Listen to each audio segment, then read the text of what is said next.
Ayan, magandang araw sa inyong lahat mga daragat at andito kami sa tabing dagat.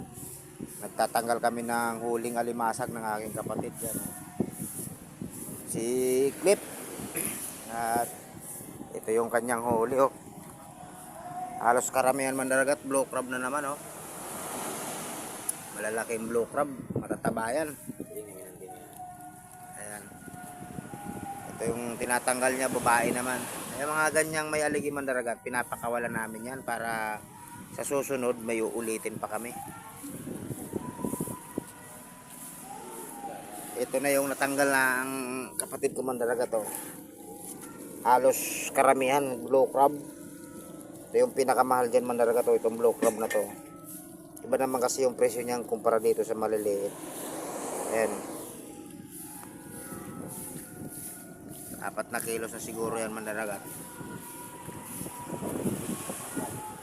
Ayan, marami pa silang tatanggalin, oh.